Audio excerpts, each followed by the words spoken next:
Bom, pessoal, sejam muito bem-vindos ao nosso curso de História da Filosofia, vírgula, a jornada. Aqui estamos abarcando toda a história da filosofia ocidental.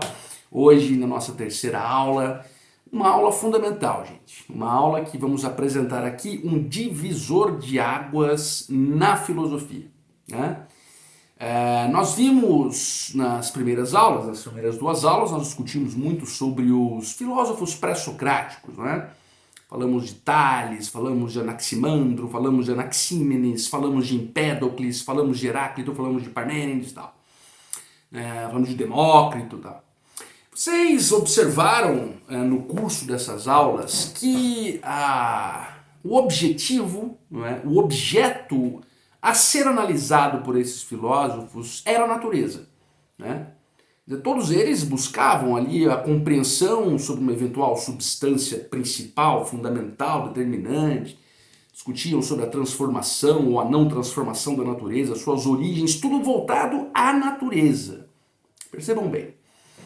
Agora nós vamos inaugurar, né, como eu disse, esse divisor de águas, onde o objeto das análises, o objeto das indagações, dos questionamentos, se voltam não mais para a natureza, mas sim para o próprio homem.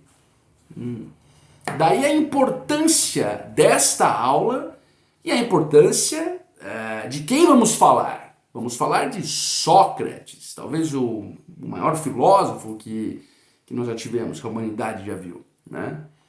Porque foi justamente ele, Sócrates, nascido lá em 470, 469 a.C., que inaugurou esta reflexão do homem, né, da colocação do homem na existência. Os questionamentos intrínsecos ou voltados, quer dizer, ao próprio homem e não mais à natureza. Isso quer dizer que a natureza ficou de lado? Não. Não ficou de lado. Bom, ela pode ter ficado de lado no sentido de ter ficado no segundo plano, né? Mas claro que continuou a ser analisada, mas não mais como foco principal, que agora é o homem. Sócrates, grande Sócrates. Gente, Sócrates ele vai dizer que o condão da filosofia principal, né, é o autoconhecimento. Quer dizer, ele vai dizer que a primeira coisa que a filosofia deve se preocupar, né, é incutir aos homens que estes devem se conhecer, né? Aí depois as coisas vão ser consequências, mas primeiro o autoconhecimento.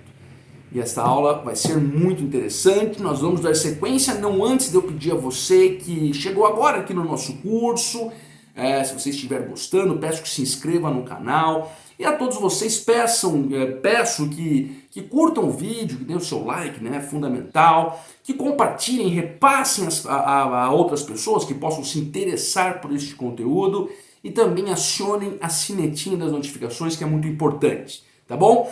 Gente, vamos dar sequência à nossa aula, Sócrates. Bom, então Sócrates dizia isso, ele dizia que tudo parte deste autoconhecimento. E ele dizia mais, ele dizia que a grande finalidade do homem, portanto, é ser um homem virtuoso. Estão percebendo já, né? Do homem, a mudança de objeto. Então ele vai dizer que o homem precisa ter virtude, tem que ser um homem virtuoso para ter uma vida que vale a pena ser vivida. Agora, você me pergunta, Jota, o que é essa virtude em Sócrates? Sócrates vai dizer que esta virtude, tá, ela reside em uma paz espiritual, não é? Em uma plenitude espiritual por ter feito o homem a coisa certa. Portanto, ser um homem virtuoso é um homem que está em plenitude espiritual porque sabe que fez o certo. Vejam bem, esta seria, portanto, a grande substância da existência, fazer o certo e sentir-se em paz por ter feito o certo. Agora Sócrates vai dizer que para chegar a esta virtude é importante esta autorreflexão, este autoconhecimento. Bom, já cabe dizer aqui, gente, que Sócrates ele vai colocar o certo e o errado. Eu disse que a grande virtude é sentir-se bem por ter feito o certo. Sócrates vai dizer que o certo e o errado, tá, são elementos absolutos. Tá? Eles não são relativos, como diziam os sofistas, que eu já vou falar aqui. Tá? Não, o que é certo em todos os lugares do mundo. O que é certo aqui, é certo lá, é certo em toda parte. E o errado, mesma coisa. Ele vai dizer também que a capacidade de discernir entre o certo e o errado, ela é imanente à razão. Todo mundo já tem isso, já nasce com isso. Todo mundo sabe o que é certo e o que é errado. Então, Sócrates, então você pode perguntar, mas então por que as pessoas fazem tantas coisas erradas? Aí Sócrates vai dizer o seguinte, não, elas fazem coisas erradas porque são ignorantes, né? Porque não conhecem a si mesmas, portanto não desenvolvem as suas potencialidades necessárias a chegar-se à virtude de saber o que é o certo. Mas percebam que ele vai dizer que essa virtude já existe no homem, ela precisa ser desenvolvida, não é verdade? Bom, eu estava falando dos sofistas, é importante nós colocarmos eles aqui na nossa aula, vocês vão entender o porquê. Gente, quando Sócrates começou a sua filosofia, Atenas já vivia uma democracia. Né? Você já tinha assembleias, você tinha tribunais, julgamentos, discussões democráticas e tal. E era necessário, era imperativo que principalmente os jovens fossem esclarecidos, fossem cultos, dominassem a retórica para ocupar estes cargos da democracia. Né? Com isso, começaram a migrar para Atenas alguns homens muito cultos, alguns homens muito articulados com a arte da retórica, né, com o discurso, com o debate. Esses homens eram os chamados sofistas. Começaram a ir para a Grécia para dar aulas, especialmente para os jovens, não é? Para prepará-los para assumir os seus cargos na democracia, no governo, na cidade-estado e tal. E eles cobravam por isso, quer dizer, essa era a função destes sofistas. Deixa eu conferir o microfone, tá ligadinho. Aqui não tem edição, gente, nossa aula é espontânea, então às vezes eu tenho que conferir aqui. Né? Agora veja, Sócrates tinha um seríssimo problema com esses sofistas. Sócrates se contrapunha de forma muito veemente a esses sofistas. Veja, porque os sofistas, eles não estavam preocupados com a verdade. Não, eles estavam preocupados com a estética do discurso, eles estavam preocupados tão somente com a retórica. A verdade, ela até podia existir, mas sempre em segundo plano. Não era algo necessário. O importante, por exemplo, era vencer um debate, né? Ainda que os seus elementos e argumentos fossem falsos. E isso para Sócrates era o fim do mundo, não é verdade? Por quê? Olha, eu disse que Sócrates disse que a única vida que vale a pena ser vivida é uma vida virtuosa. E portanto, a ausência da verdade seria um grande óbice para galgar-se essa virtude. Então ele se contrapunha a isso. Vocês lembram que eu disse que para Sócrates o certo e o errado eram elementos absolutos, não é? Inclusive Kant, milênios depois, veio desenvolver em sua crítica da razão prática a universalização da ética e tal, mas isso é coisa para bem mais para frente. Então para Sócrates eram elementos absolutos. E vejam, para os sofistas o que vocês acham? Não era.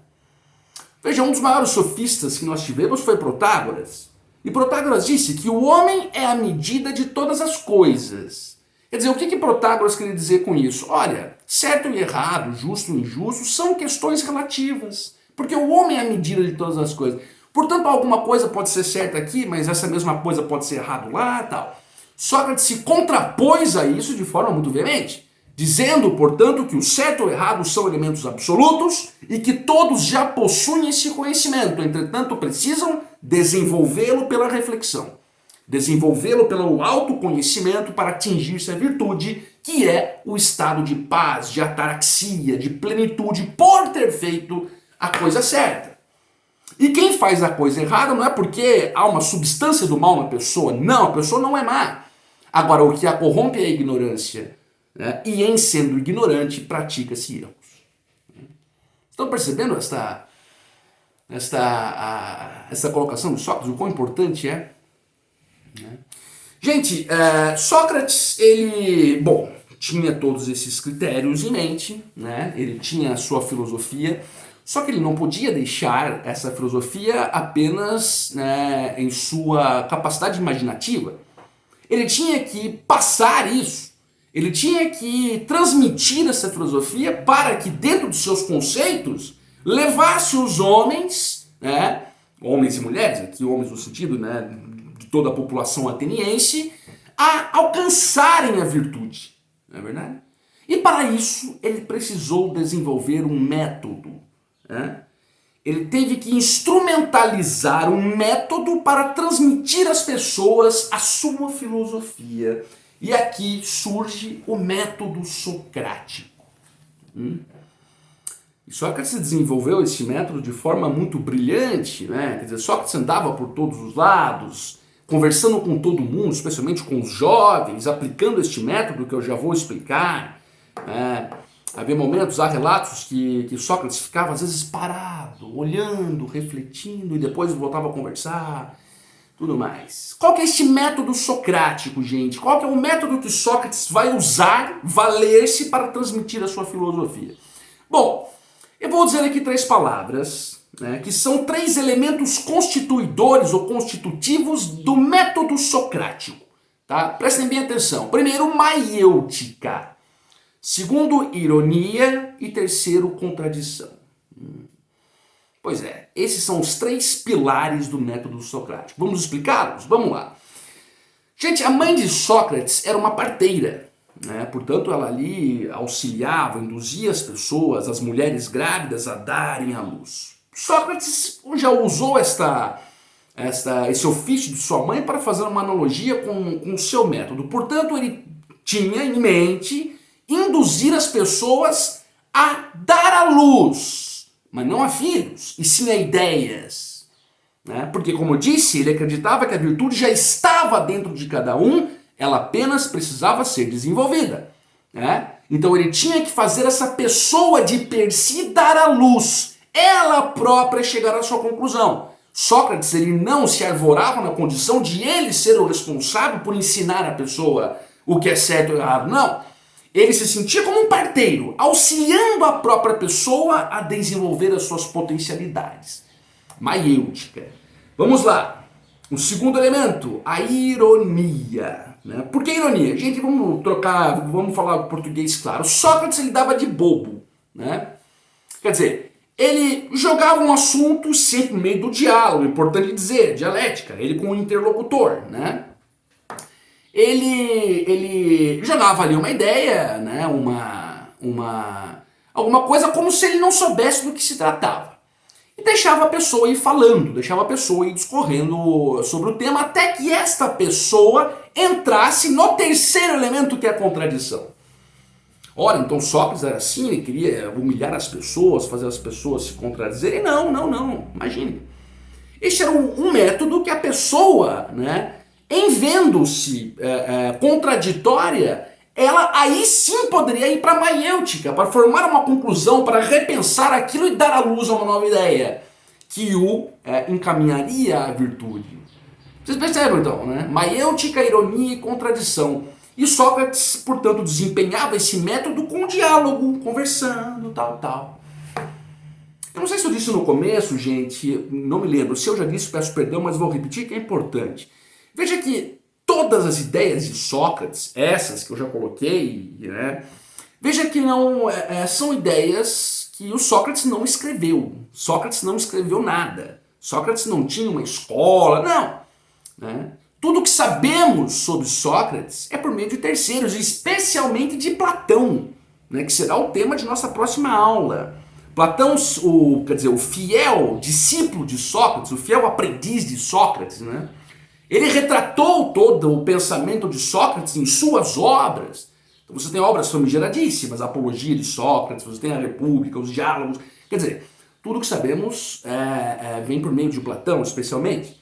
Portanto, se alguém chegar para você, né, querendo bancar o intelectual e dizer, olha, eu li todos os livros de Sócrates, olha, você já vai saber que esse cidadão é um empulhador, não é verdade? Então, veja, gente, Sócrates ele passou a desenvolver este método, né? Passou a induzir as pessoas a esta autorreflexão para chegar a esse autoconhecimento, para então chegar a essa virtude, né? A virtude que residia em sentir-se bem por ter feito o certo. Vocês conhecem a frase, né? Eu não ia deixar de falar, né? Do só sei que nada sei. Realmente Sócrates disse isso. Por quê? Porque ele colocava, gente, prestem bem atenção, que essa reflexão que ele desempenhava por meio do seu método abarcava uma ideia de questionamento constante. Portanto, a pessoa, a partir do instante que ela se arvorava, né, quer dizer, em uma condição de saber tudo, ou saber demais, ou ter certezas, essa pessoa já estava errada. Não é verdade? Quer dizer, disse que um amigo de Sócrates, cujo nome eu não me recordo mesmo, ele foi até o oráculo de Delfos, que era o oráculo por meio do qual o deus Apolo, né, ele trazia ali as previsões por meio das pitonisas ou das pítias, que eram sacerdotisas do oráculo, né, e depois essas sacerdotisas passavam para outros sacerdotes para interpretar e tal. Esse amigo de Sócrates foi até o oráculo de Delfos e perguntou sobre Sócrates. O oráculo de Delfos disse que Sócrates era o homem mais sábio de toda Atenas, do mundo. Mas por quê? Justamente porque ele sabe que nada sabe. Então esse amigo de Sócrates foi contar a ele isto e Sócrates falou, não, mas eu preciso testar isso mesmo. Né? Então ele foi nas altas castas, foi falar com os poetas, com os políticos, com as pessoas mais notórias e ele teve certeza, realmente eu sou mais sábio porque eu sei que eu não sei nada. Toda esta gente está me dando aqui afirmações absolutas como se elas soubessem tudo. E isso demonstra a sua falta de sabedoria. Não é verdade? Então perceba que essa autorreflexão socrática, ela passa por isso também. Né? Por esta, podemos dizer, por esta humildade em reconhecer que o saber absoluto não existe. O que existe é uma busca pelo desenvolvimento das potencialidades para chegar a essa virtude. Né? Para chegar a essa virtude. Muito interessante. Sócrates, quer dizer, a filosofia de Sócrates é maravilhosa. Não à toa é o grande alicerce de toda a filosofia posterior. É verdade? Bom, gente, com isso, Sócrates ele passa a ser muito perseguido. Claro, Sócrates está inovando. Tudo que é inovador até os dias de hoje, nós sabemos que pode render problemas para quem está inovando, não é? Quer dizer, Sócrates começou a induzir as pessoas, especialmente os jovens, a refletirem, a buscarem conhecer mais. Quer dizer, inclusive a discutirem muitas vezes poderes preconcebidos que até então eram, digamos, intangíveis. Não, por quê? Que, por exemplo, um funcionário, alguém do governo está sempre certo. Será que ele está sempre certo?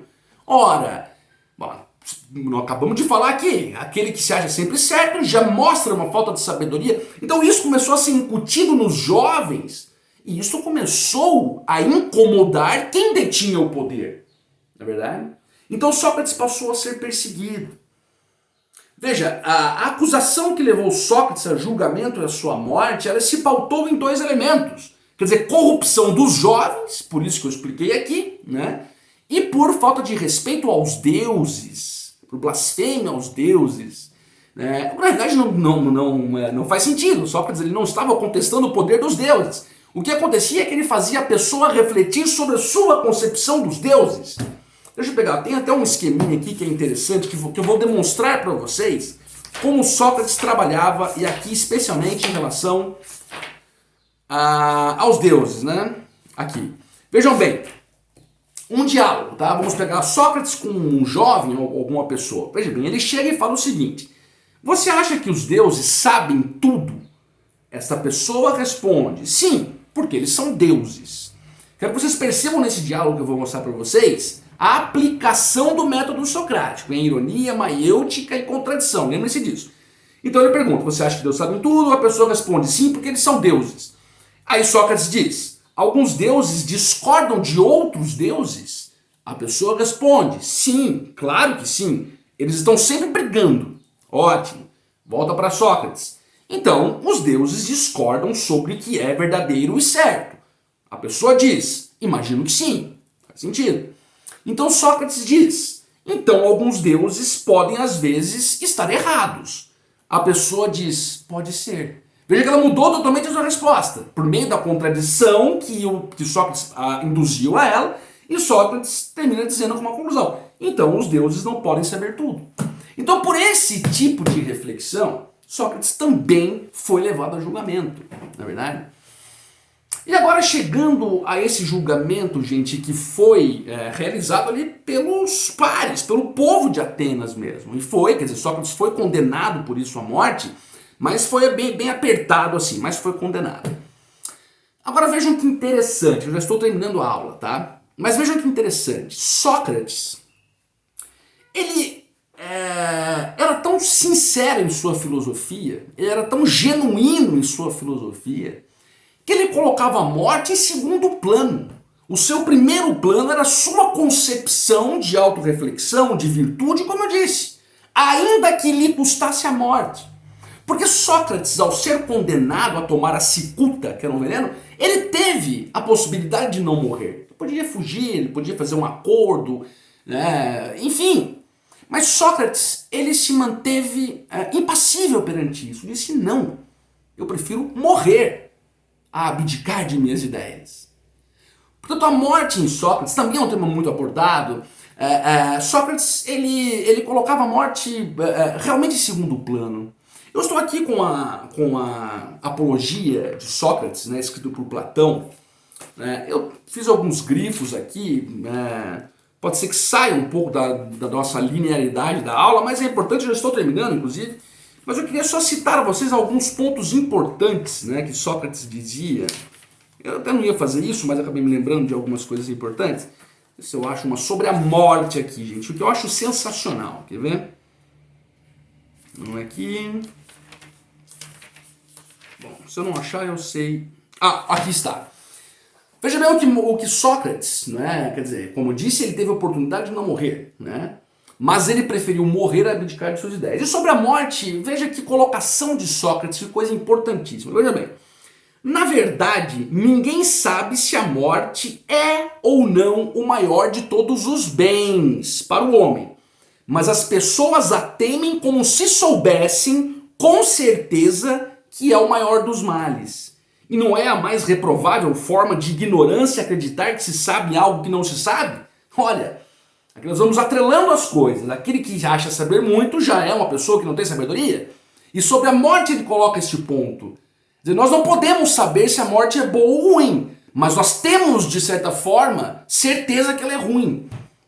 Quer dizer, você não pode saber se ela é boa, mas tem certeza que ela é ruim. Olha a contradição colocada.